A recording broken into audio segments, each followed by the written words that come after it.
Gracias por escuchar los podcasts de Radio Nacional.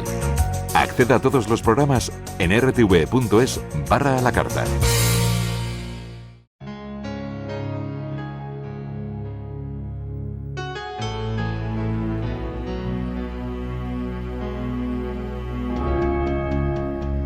A hombros de gigantes, con Manuel Seara Valero, un espacio de radio dedicado a la ciencia. Los científicos que operan los detectores LIGO y Virgo han observado la mayor fuente de ondas gravitacionales registrada hasta ahora. Y no salen de su asombro porque parece estar provocada por la fusión de unos agujeros negros que desafían las teorías sobre la formación de estos objetos celestes. Nos está esperando Alicia Sintes, miembro de la colaboración científica LIGO. José Antonio López Guerrero viene con las últimas noticias de la virosfera, entre ellas el brote del virus del Nilo Occidental en Sevilla. Lluís Montoliu nos va a contar el uso de las técnicas de edición genética para aumentar la descendencia de machos en el ganado vacuno. Y Jesús Martínez Frías nos va a hablar de un estudio que podría explicar el origen del agua en la Tierra. Son algunas de nuestras propuestas de ciencia en Radio Nacional España, en Radio 5 Todo Noticias y en nuestra página web para oyentes tan especiales como ustedes. Un saludo para todos, bienvenidos a este inicio de temporada, la 14ª, con este programa, el 603. A hombros de gigantes @rtve.es. La ciencia al alcance de todos.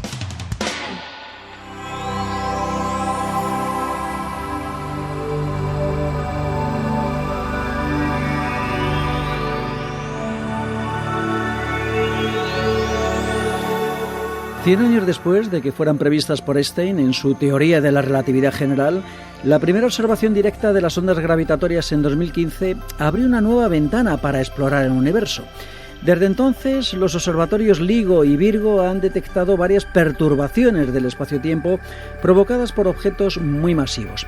Las últimas han causado perplejidad entre los científicos al ser causadas por la fusión de dos agujeros negros en otro supermasivo, cuya formación desafía lo que sabemos hasta ahora sobre estos objetos. Estamos al habla con Alicia Sintes, investigadora y profesora de la Universidad de las Islas Baleares y miembro de la colaboración científica LIGO. Bueno, muchísimas gracias por atender nuestra llamada, Alicia. Hola, ¿qué tal? Muchas gracias por llamarme. La observación de estas ondas gravitatorias causada por la fusión de dos agujeros negros para dar lugar a otro de 142 masas solares, el más masivo detectado hasta ahora, bueno, ha creado más interrogantes de los que resuelve, ¿no?, entre la comunidad científica. Sí, yo creo que estos son los interrogantes bonitos, los interrogantes que van creando fascinación y no preocupación. La verdad, es un evento excepcional, por eso se ha dado a conocer de forma separada de las otras decenas de eventos que se han descubierto.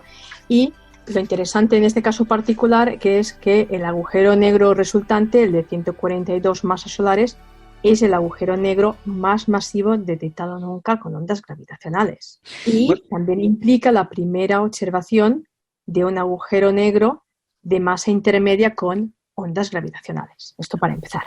Bueno, antes de seguir con la conversación, sería interesante explicar a nuestros oyentes qué es una onda gravitacional, una onda gravitatoria. Bueno, pues estas ondas gravitacionales están relacionadas con esta teoría de Einstein, la teoría de la relatividad general, que nos dice de alguna manera que la gravedad no es una fuerza cualquiera, sino que está relacionada con la curvatura del espacio-tiempo. Y estas ondas gravitacionales son perturbaciones en el tejido, en esta curvatura del espacio-tiempo, producidas por materia acelerada. Y llevan información sobre lo que la produce. ¿Y qué entendemos por un agujero negro? Pues un agujero negro es una región del espacio-tiempo donde el campo gravitatorio es extremadamente intenso, de manera que nada se puede escapar de esa región, ni tan solo la luz. Es decir, se necesitarían velocidades de escape superiores a las de la luz para poderse salir, y como eso no es posible, pues nada se puede escapar de esas regiones. Bueno, hay agujeros negros supermasivos, como el que tenemos, por ejemplo, en el centro de la Vía Láctea, y luego hay otros agujeros negros de menor tamaño. Tenemos, digamos, un gran abanico, ¿no?, de estos objetos celestes por el universo. Exactamente. Como bien has apuntado, se conocen bien conocidas dos poblaciones de agujeros negros, los agujeros negros que llamamos de masa estelar y los agujeros negros supermasivos. Como os he apuntado, los agujeros negros supermasivos tienen millones de veces la masa de nuestro Sol y están en el centro de casi todas las galaxias. Y luego están, por otro lado, los agujeros negros, los chiquitinos, los pequeñitos, los más agujeros negros de masas estelares, que esos se forman a partir de la muerte de una estrella. Es decir, es el resultado de cuando una estrella se muere, una estrella masiva. Y el hallazgo que han hecho ustedes con estas ondas gravitacionales, ahí es donde está, digamos, la gracia, entre comillas, del asunto, ¿no? Porque de alguna forma es un agujero negro que no respondería a las teorías que tenemos hasta ahora sobre la formación de estos objetos y que, quién sabe, ¿no? Porque a lo mejor podrían explicar el origen de esos agujeros negros supermasivos. Sí, es decir, como bien has apuntado, en la evolución estelar depende de la masa inicial de una estrella, pues cuando muere produce diferentes resultados. Si es una masa pequeña, pues puede ser una enana blanca; si es un poco más grande, una estrella de neutrones; y si ya nos vamos a que la estrella inicial tenía masas superiores a 30 veces la masa del Sol, pues cuando se muere, cuando termina el combustible, pues si es grande pero no excesivamente grande, producirá una supernova y luego el remanente será un agujero negro. En este caso se espera que el agujero negro resultante tenga una masa por debajo de 60 o 65 veces la masa del Sol. Si la estrella inicial aún es mucho más grande, pues no se produce una supernova, sino que se producen las explosiones de rayos gamma y directamente la estrella colapsa un agujero negro, y en este caso el agujero negro resultante suele tener una masa superior a unas 100 veces la masa del Sol. Entonces, de alguna manera, según qué proceso, cómo se ha creado los agujeros negros, o lo que conocemos hasta el día de hoy de esta evolución estelar, de cómo se producen los agujeros negros de masa estelares, resulta que si se ha formado la supernova, etcétera, etcétera, tienes un agujero que como mucho tiene 65 veces la masa del Sol, y si venía de una estrella aún más grande, pues producirá agujeros negros a partir de unos 120 masas solares. Es decir, hay como un rango de masas, en principio, con lo que entendemos y con los modelos actuales, que en principio no se podría o no deberían haber agujeros negros formados por colapso estelar en un cierto rango de masas. Pero claro, todo depende de muchos factores, de cuán bien entendemos estas teorías, de cuáles eran la hipótesis de la composición inicial de esas estrellas. Y aquí, evidentemente, hemos observado que tenemos dos agujeros negros, uno de 66, es decir, que está en el límite de lo que hemos mencionado antes, sí, y otro de 85 masas solares. Entonces, la pregunta es, en particular, el de 85 masas solares, ¿cómo se ha formado? ¿Se ha formado a partir de un colapso estelar de esos que, en principio, pues está en el rango de masas que no debería estar? Entonces, esto va a forzar el revisar estas hipótesis de qué ocurre cuando colapsa una estrella. Tal vez le cambias un poco parámetros de metalicidad y demás y tal vez el rango esté ok, pero esto ya nos pone una pregunta más, una interrogante más que se tendrá que resolver. Y otra posibilidad es que, bueno, pues el 85, como no, podría ser una segunda generación de agujeros negros, es decir, que ya haya habido dos agujeros negros que se hayan fusionado y hayan generado este agujero negro de 85 masas solares. Y ahora que se encuentra otro y ahora se vuelve a fusionar. Esto también es muy emocionante, porque esto, si empiezas por parejas de agujeros negros que se fusionan creando agujeros negros mayores, entonces estamos hablando de dos parejas de agujeros negros que se han fusionado y ahora luego se han encontrado. Y para que estos se encuentren, tendrían que estar situados en zonas muy densas, en zonas como cúmulos de estelares densos o en discos de núcleos galácticos activos. Porque de lo que no hay ninguna duda es que estas ondas gravitacionales han sido causadas por la fusión de dos agujeros negros. ¿Se descarta cualquier otro objeto o fenómeno cosmológico? Bueno, yo creo que lo más plausible, lo más probable es que estos dos cuerpos iniciales sean dos agujeros negros. Se han podido ver los 4 últimos ciclos de antes de que se fusionan, las señales de muy corta duración, 0,1 segundos. Evidentemente te puedes ir, si quieres, a hipótesis o teorías más exóticas, o para justificar la existencia de esos agujeros negros, podría ser que incluso fuesen agujeros negros primordiales, pero yo creo que la comunidad está convencida principalmente de que son agujeros negros normales de masas estelares. Ahora, cómo se ha formado el de 85, yo creo que simplemente se ha formado por un simple colapso estelar, que no se puede explicar a día de hoy, pero también podría haber sido producido por ya una fusión de otros, el resultado de otra fusión de un sistema binario. ¿Esos agujeros negros dónde se encontraban y cuándo tuvo lugar esa fusión? Bueno, pues esos agujeros negros se encontraban en una galaxia muy, muy lejana, y esta fusión, que fue detectada el 21 de mayo del año pasado, pues ocurrió hace 7.000 millones de años, es decir, cuando el universo tenía la mitad de la edad actual. Si no estoy equivocado, esos objetos se encontrarían unos 17.000 millones de años luz de la Tierra. Correcto. Esto sería la equivalencia en la distancia luminosa. Es decir, cuando esto ocurrió, hace 7.000 millones de años, el universo era mucho más pequeño. Era la mitad de pequeño de lo que es en la actualidad. Entonces, cuando esto tuvo lugar, no existía el sistema solar, no existía el Sol. Nosotros no estábamos aquí. Y la señal pues nos llegó el año pasado aquí a la Tierra, pero en ese tiempo el universo se ha ido expandiendo. Bueno, hablaba usted de unas señales que han sido de muy corta duración, apenas 1/10 de segundo. Sin embargo, durante todo este año en el que han estado procesando los científicos esas señales, han podido extraer abundante información. Entre ella, por ejemplo, que los agujeros negros en el momento de la fusión estaban rotando, estaban girando sobre sí mismos. Sí, estos son unos parámetros que se intentan extraer. Es no solo las masas, la localización, sino también cómo son los giros, porque cómo son los giros nos aporta también mucha información, si las órbitas son excéntricas, si no, cómo están orientados, cómo se haya podido formar este primer sistema binario del 66 más 85.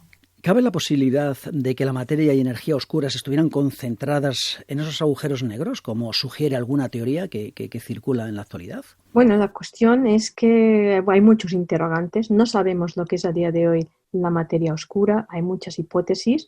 Y una hipótesis, por ejemplo, es que una parte de la materia oscura estuviese formado por agujeros negros primordiales, agujeros negros creados en el propio Big Bang, prácticamente.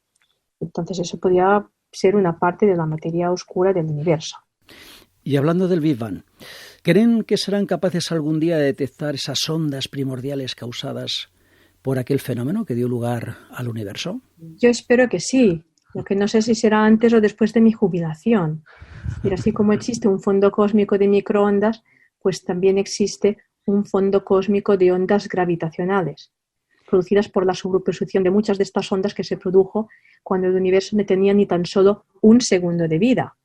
Ahora la cuestión es que con los detectores actuales estos no son suficientemente sensibles para poder detectar este fondo cósmico de onda gravitacional. Tampoco sé si lo podremos observar o en qué ventana de frecuencia se puedan observar, porque como empezamos a ver, estamos empezando a detectar muchas fusiones de agujeros negros, tan pronto también detectaremos más fusiones de estrellas de neutrones y demás, y podría haber que hubiese un fondo no cosmológico, sino astrofísico, por la superposición de muchas señales que no nos dejase ver el fondo cósmico. Esto le ocurre, por ejemplo, para la futura misión espacial LISA.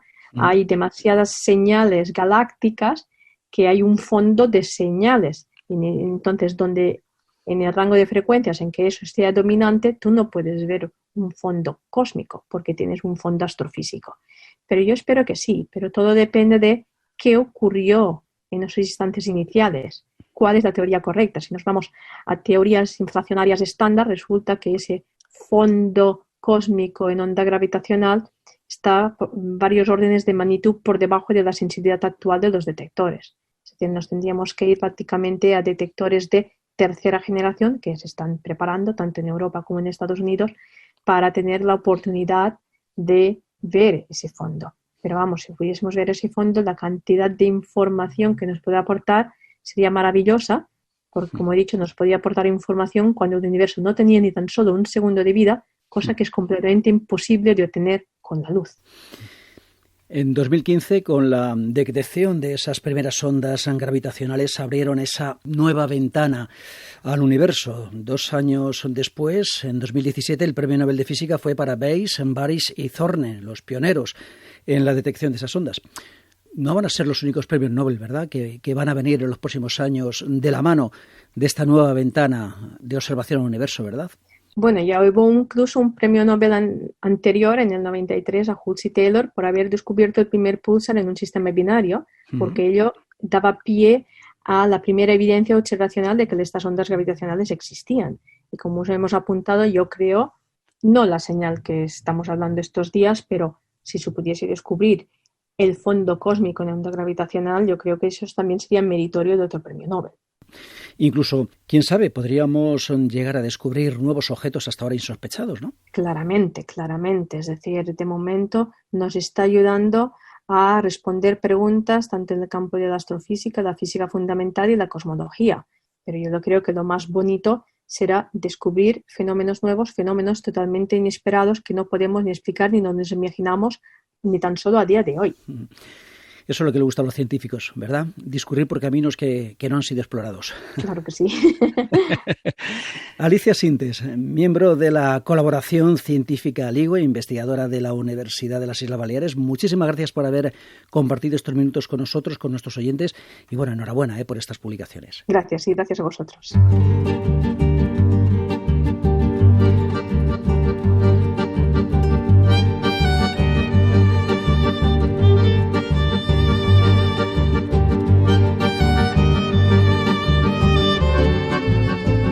Creíamos que el verano, con el aumento de la radiación, de las temperaturas, con la vida al aire libre, iba a ser un freno para la COVID-19, pero lamentablemente los casos crecen sin parar en toda Europa, afectando de forma muy especial a España.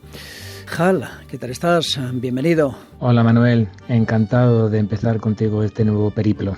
José Antonio López Guerrero es profesor y director del Grupo de Neurovirología de la Universidad Autónoma de Madrid y es miembro de la Junta Directiva de la Sociedad Española de Virología.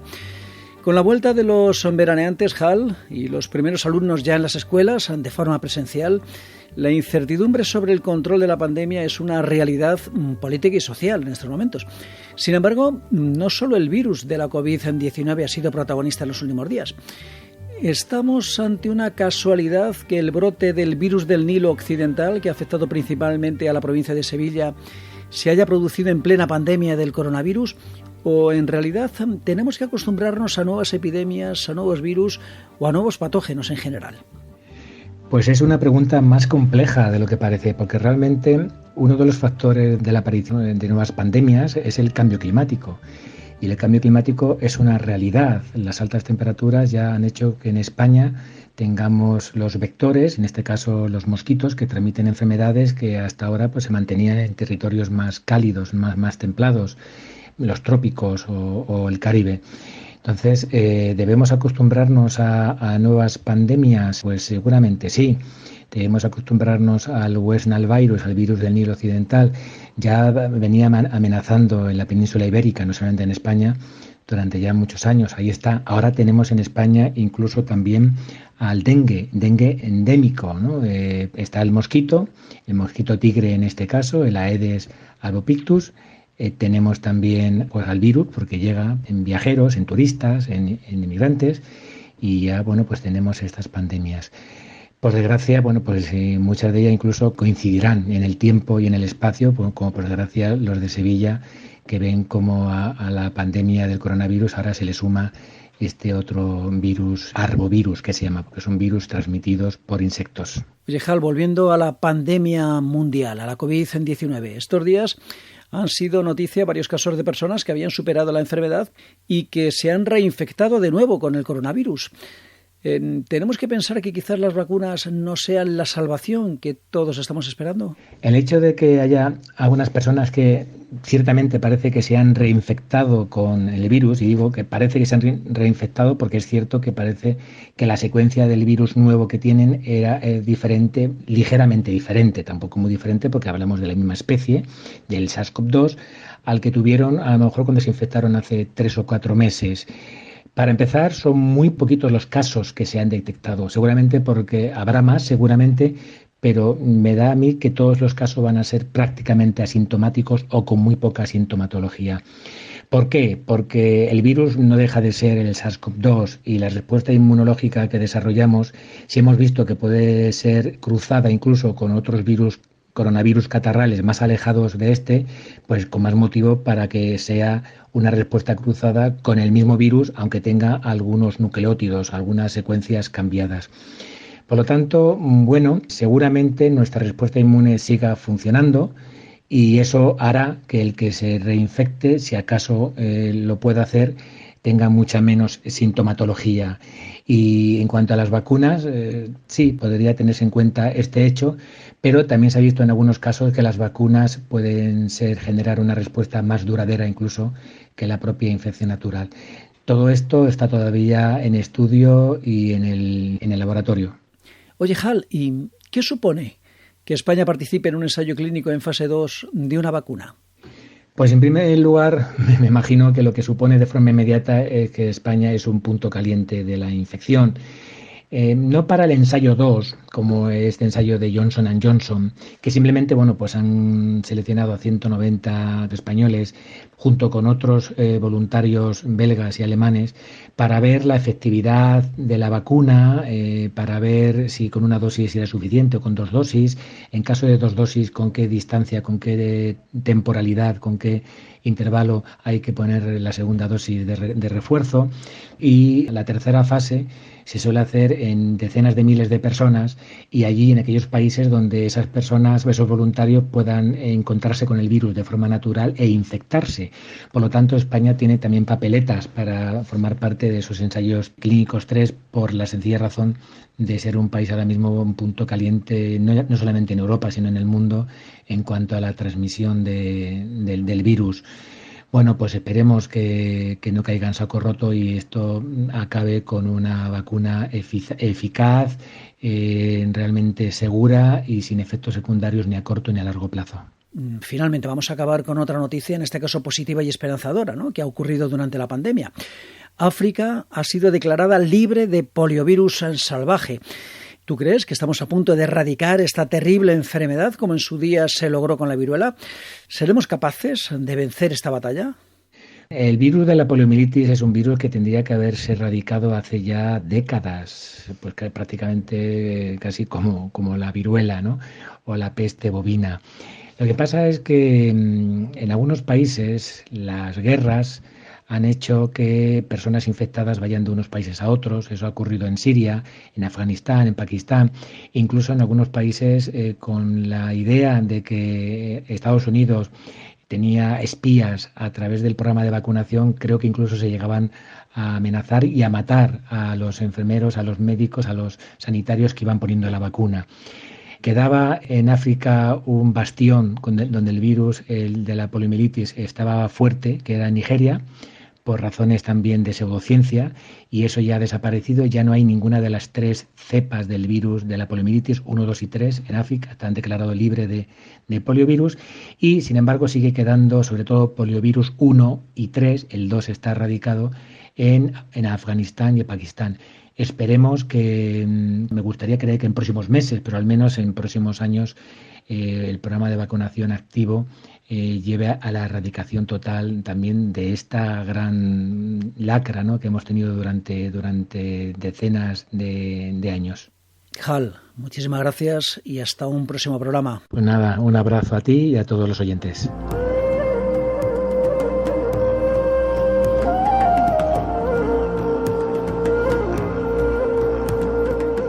En los próximos minutos vamos con un nuevo capítulo de nuestra particular historia de la ciencia.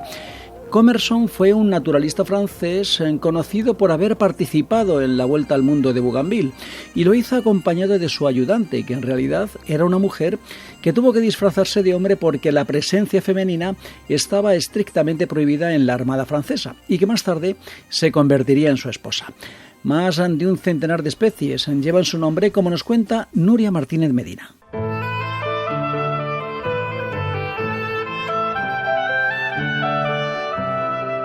El naturalista francés Philibert Commerson nació el 18 de noviembre de 1727 en Chantillon-sur-Chalaronne. Hijo de un notario y magistrado, de niño estudió bajo la tutela de un fraile, quien le inculcó su amor por la botánica y la historia natural. En su entorno abundaban los estanques, lo que le familiarizó con los peces de agua dulce y a desarrollar una especial habilidad para manipularlos y conservarlos con fines científicos. Ingresó en un colegio benedictino cerca de Mâcon para estudiar Derecho, pero se sintió más atraído por la vida al aire libre y por los libros científicos de la biblioteca de la abadía que por los libros de leyes. Su padre, que en todo momento apoyó sus gustos y decisiones, lo matriculó en la Universidad de Montpellier para que estudiara medicina. Al mismo tiempo, y durante 4 años, estudió botánica y comenzó la preparación de un herbario. Aunque llegó a ejercer como médico, sus trabajos relacionados con la botánica llamaron la atención de otros naturalistas. Pronto fue reconocido en toda Europa como un científico de excepcional talento y experiencia. Linneo le encargó que recolectara y describiera las especies de peces más interesantes del Mediterráneo para el Museo de la Reina cerca de Estocolmo. El resultado fue una de las obras más importantes de ictiología del siglo XVIII. También elaboró una lista de todos los botánicos que habían sufrido por su vocación, titulada Martirologio de la Botánica, aunque nunca llegó a publicarse y se perdió el manuscrito. Su celo en el estudio y la experimentación le llevó a un gran agotamiento físico. Durante su convalecencia conoció a la que se convertiría en su esposa, quien murió a los 2 años de casados y le dio un hijo. En recuerdo suyo le dedicó el género Pulcheria. La muerte de su esposa lo sumió en una profunda depresión. En 1764 se trasladó a París y 2 años más tarde participó en la expedición de Bougainville alrededor del mundo como planificador y como naturalista. Durante el periplo llevó a cabo investigaciones sobre la zoología, la botánica y la mineralogía, además de observaciones físicas y meteorológicas. El viaje lo realizó acompañado por su ayudante de cámara, que en realidad se trataba de la joven botánica Jeanne Barret, quien hizo toda la travesía disfrazada como hombre, hasta que se descubrió su condición en Tahití. Barret, con la que contrajo finalmente matrimonio, actuó como enfermera de Commerson y lo ayudó en su trabajo científico. Entre las especies que descubrió se encuentran unos árboles de un género que llevan el nombre de bugambilla en honor al comandante de la misión. Fue un agudo observador del pueblo y la cultura de Tahití y contribuyó a difundir el mito de los tahitianos como la encarnación del concepto del noble salvaje. Commerson no regresó a Francia con el resto de la expedición. Decidió quedarse en Reunión, contratado por el intendente de la isla para estudiar la flora, fauna y los habitantes de Madagascar y Mauricio. Fue el primer europeo en ascender al volcán Borbón en Madagascar y en hacer una colección completa de especímenes mineralógicos de sus cráteres. Regresó a Reunión enfermo y exhausto, pero se encontró con que el intendente había sido sustituido por otro que le privó de los beneficios de los que gozaba. Nunca recuperó su salud y murió en 1773 a los 46 años de edad. Pocos meses después, la Academia de Ciencias de París le eligió como nuevo miembro. No se habían enterado de la noticia de su fallecimiento. Su viuda, Jeanne Barret, se volvió a casar y regresó a Francia con los manuscritos de Commerson y con los herbarios que habían recolectado entre ambos. Fue la primera mujer en completar una circunnavegación. Un género de delfines y otro de plantas, así como más de un centenar de especies, llevan el nombre de Commerson en su honor.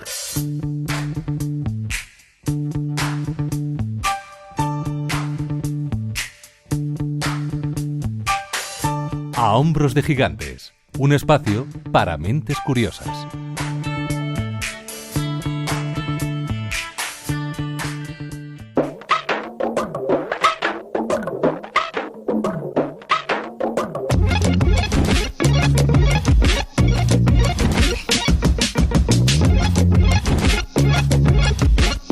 Esta sintonía nos indica que es tiempo de nuestros compañeros de la agencia SINC de la Fundación Española para la Ciencia y la Tecnología. Y hoy hablamos con Eva Rodríguez. ¿Qué tal estás, Eva? Hola, Manuel, muy bien. Ya de vuelta de vacaciones y con ganas de empezar esta nueva temporada. Bueno, esta semana tratabais en SINC un tema que va a ser fundamental de cara al control de la COVID en los próximos meses.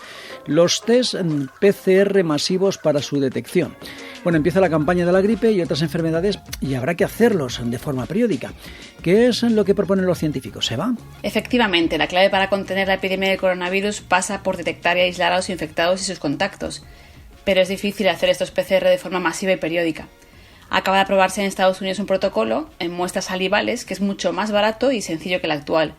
Y en España se está ensayando también métodos similares que, aunque no son los ideales, permitirían hacer pruebas diagnósticas a grupos grandes, como por ejemplo en escuelas o centros de trabajo. El problema es que los PCR actuales son costosos, necesitan reactivos que están muy demandados en todo el mundo, además de personal y equipamientos especializados. Esto limita la capacidad de hacer estas campañas, especialmente para detectar a los asintomáticos. De ahí que se haya aprobado en Estados Unidos por la vía rápida estos test de detección basados en la saliva. Bueno, ¿y en qué consisten? Los ha desarrollado la Universidad de Yale en colaboración con la NBA de baloncesto y lo han llamado Saliva Direct. Es un protocolo abierto y sin fines comerciales que permite un diagnóstico bastante fiable en muestras fáciles de obtener, sin necesidad de personal especializado para su recogida, lo que hace además que sea más barato y elimina la necesidad de los reactivos más demandados.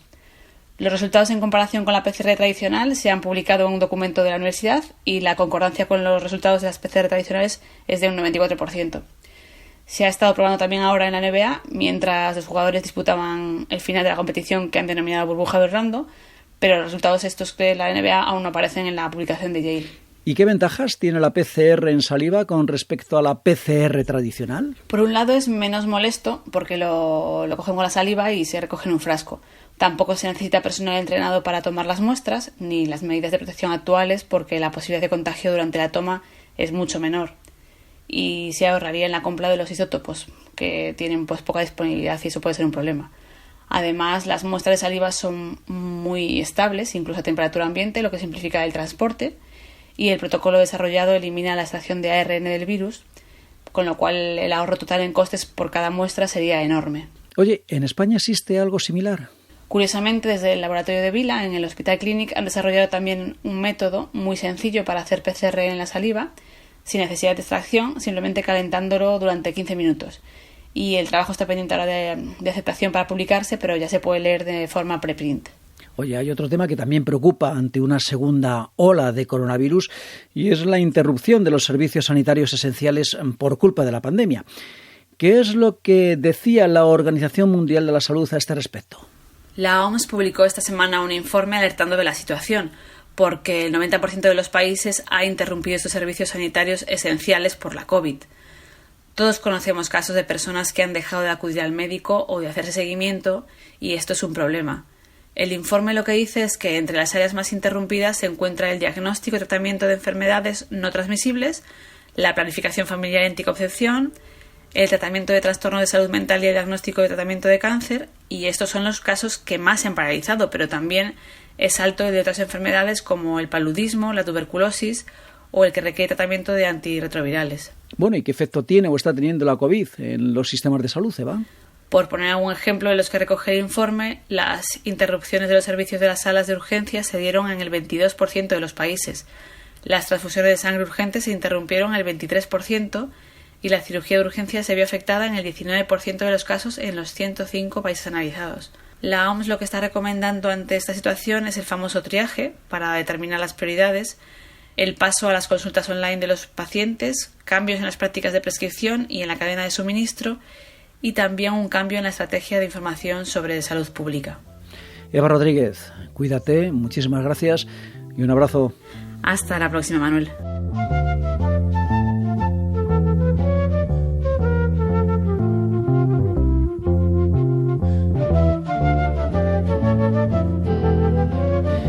Las herramientas CRISPR suelen aparecer con frecuencia asociadas a noticias de biología, biomedicina o biotecnología vegetal, pero pocas veces hablamos de ellas para aplicaciones que tengan que ver con la biotecnología animal. Lluís Montoliu, bienvenido, ¿qué tal estás? Hola Manuel, muy contento de empezar esta nueva temporada de A Hombros de Gigantes contigo y con nuestros oyentes. Siempre cual Hamelin tras la sintonía de la flauta que da paso a esta sección de genética. Lluís Montoliu es investigador del CSIC en el Centro Nacional de Biotecnología y en el CIBER de Enfermedades Raras y es presidente del Comité de Ética del CSIC. Y precisamente hoy, Lluís, nos traes un trabajo firmado por investigadores de la Universidad de California en Davis que han empleado técnicas CRISPR para que la descendencia del ganado vacuno sea del sexo masculino.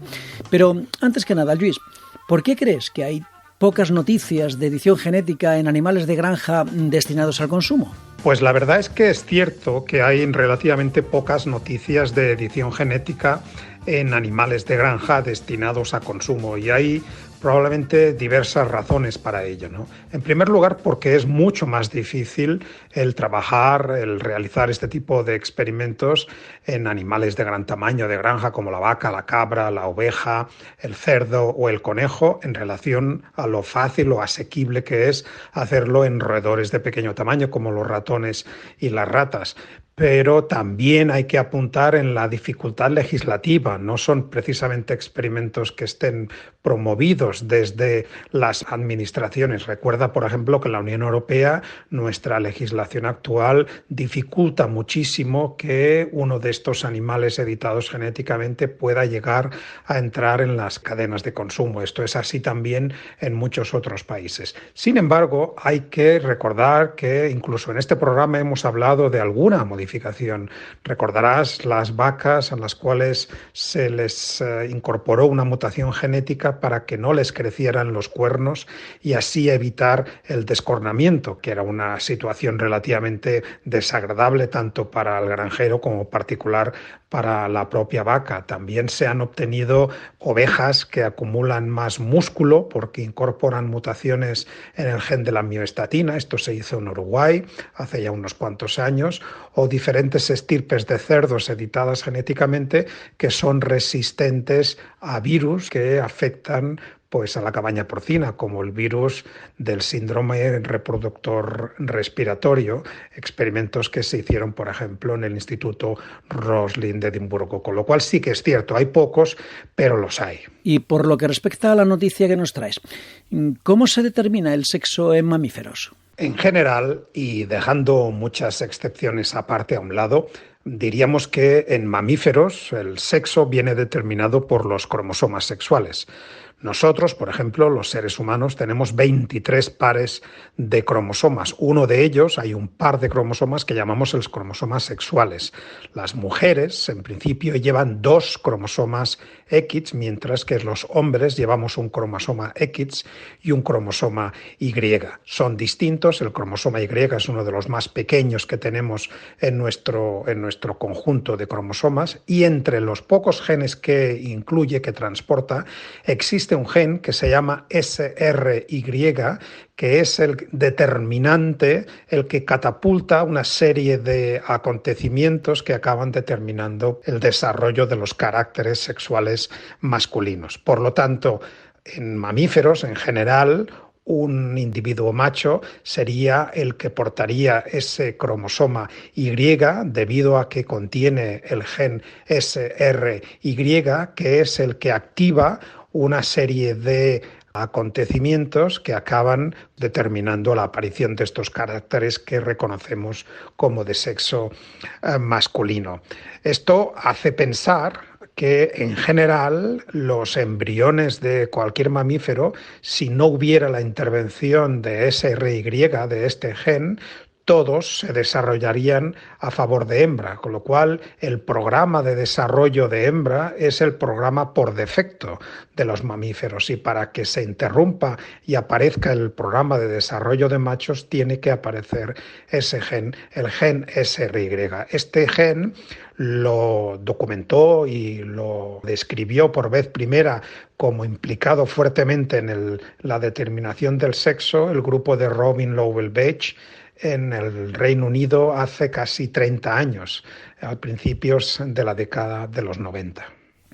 Bueno, ¿y por qué puede ser interesante en ganadería sesgar el sexo hacia machos o hacia hembras? Bueno, todos sabemos que si no hacemos ninguna intervención, cualquiera de nuestros hijos pues será o niño o niña con un 50% de probabilidades. En promedio, esto es así en todas las especies de mamífero, pues la descendencia pues tendrá el sexo masculino o el sexo femenino aproximadamente distribuido pues a la mitad, un 50% en cada caso. Sin embargo, en ganadería hay muchas especies en las cuales pues, el interés económico y el interés de explotación, de producción, es muy distinto para cada uno de los sexos. Pensemos, por ejemplo, en vacas y en toros, ¿no? Por ejemplo, sabemos que hay cepas, hay razas vacunas en las cuales se ha magnificado la producción de leche. Naturalmente, en estas razas, lo importante para el ganadero es tener hembras, que son las que son capaces de producir pues esas grandes cantidades de leche que luego aprovecharemos. Pero claro, los machos de esa raza no son tan aprovechables. Por otro lado, tenemos otras razas vacunas en las cuales lo que se ha hecho ha sido una selección genética a lo largo de los años para promover pues una extraordinaria calidad de la carne. Y esto lleva a pensar que en muchos de estos casos son los machos los que se aprovechan de esa raza.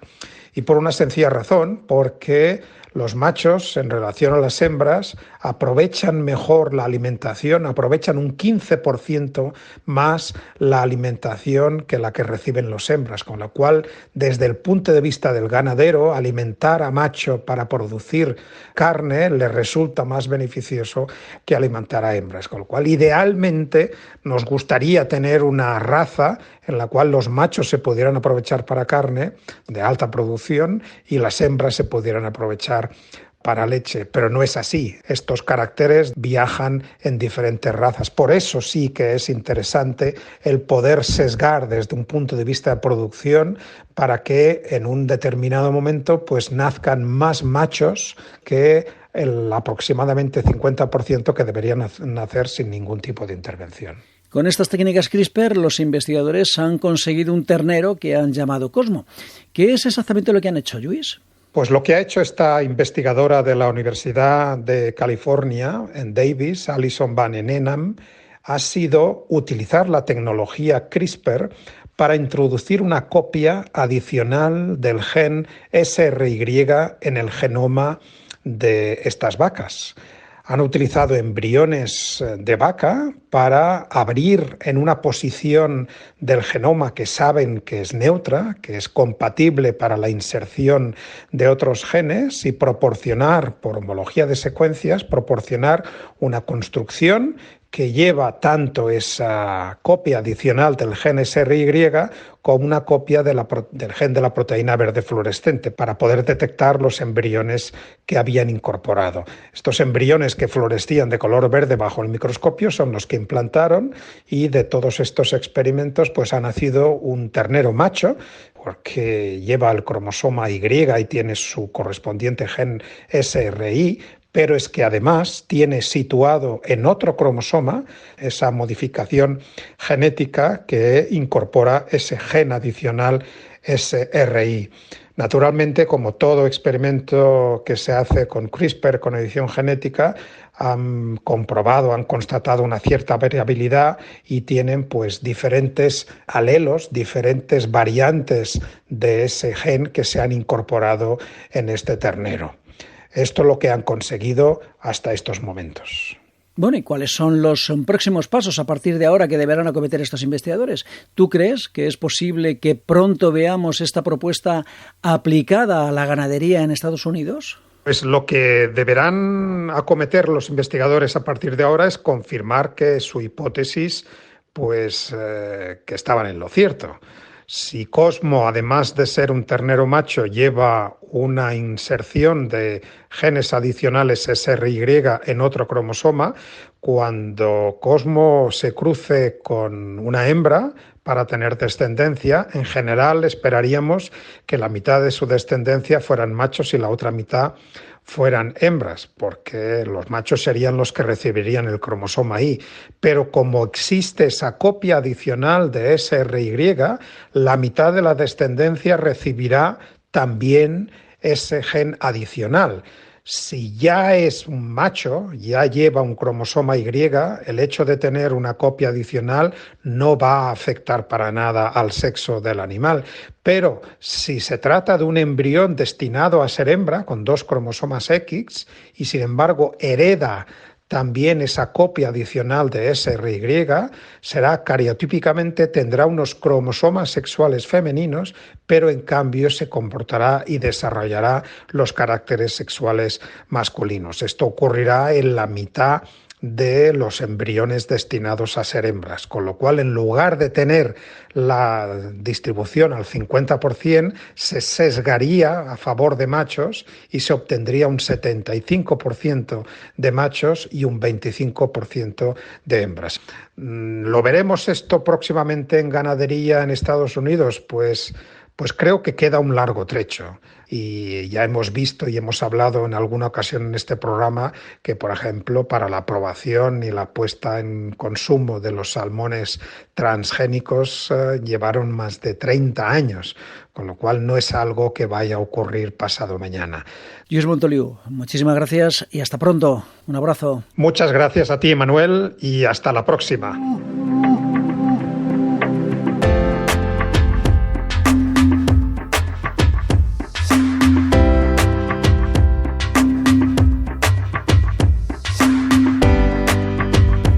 Uno de los grandes enigmas es conocer el origen del agua en la Tierra. Los modelos de formación del sistema solar indican que nuestro planeta debería estar seco, pero lo cierto es que los océanos y la atmósfera demuestran todo lo contrario. Jesús Martínez Frías, ¿qué tal estás? ¿Qué tal esas vacaciones?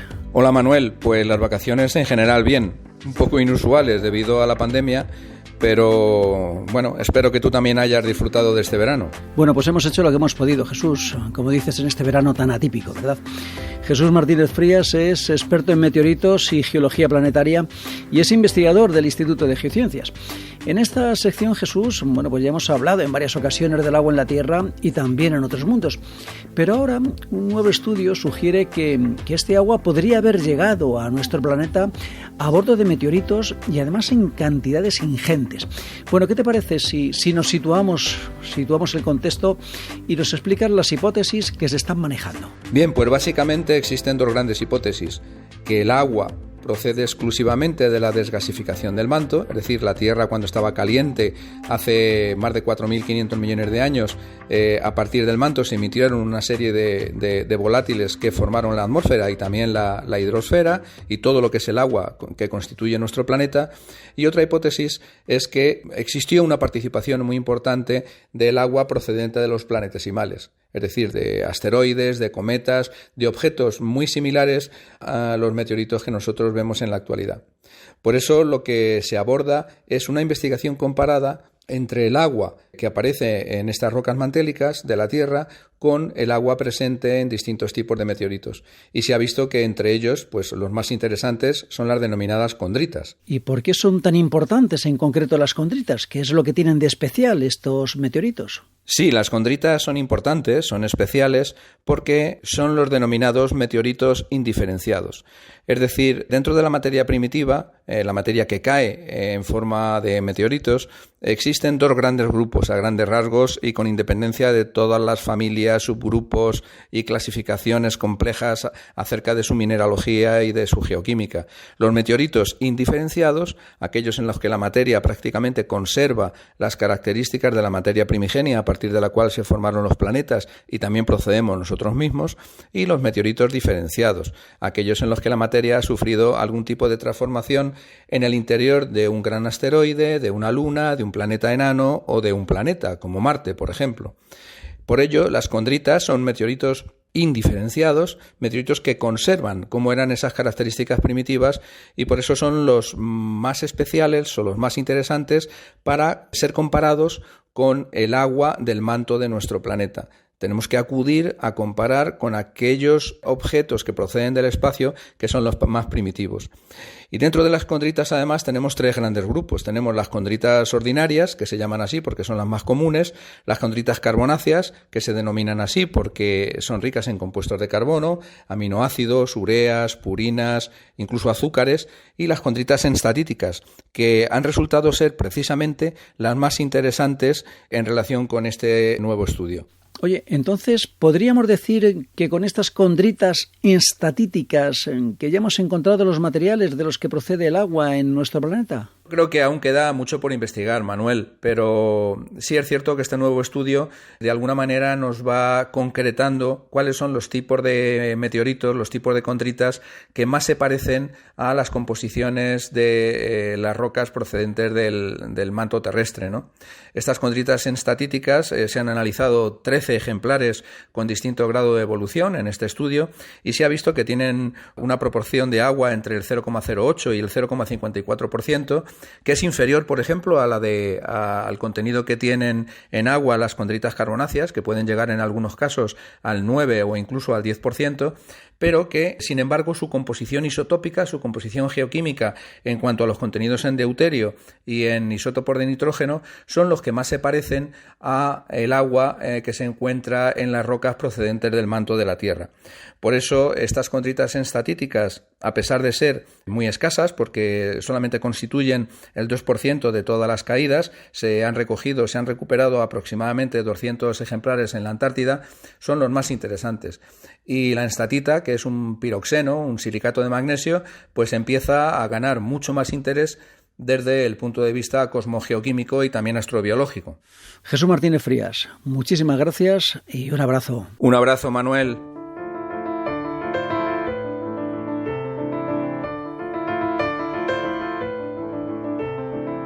Dolors Saleu Riera fue la primera mujer licenciada en medicina en España y la primera que ejerció la profesión. Lo hizo durante 25 años en Barcelona y fue autora de textos divulgativos orientados a mejorar la calidad de vida de las mujeres, especialmente en el ámbito de la maternidad. Nos lo cuenta Eulalia Pérez Sedeño, profesora de investigación del CSIC.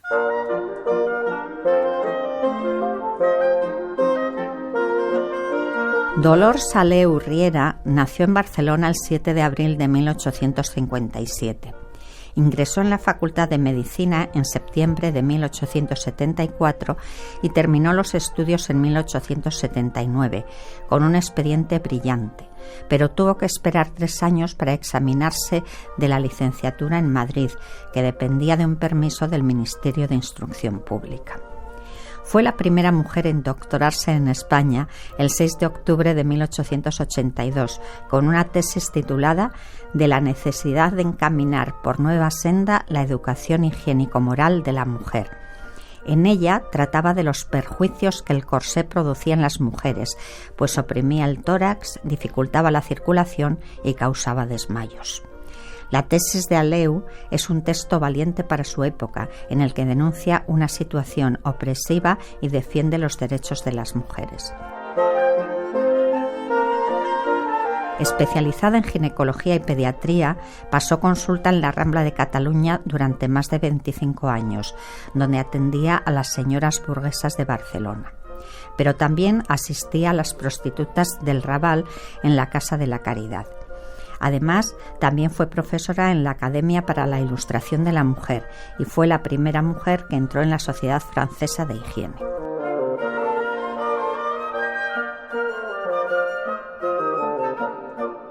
Apenas se conservan publicaciones suyas, pero en la carta titulada Consejos de una madre a sus hijos, advertía del peligro de las enfermedades de transmisión sexual.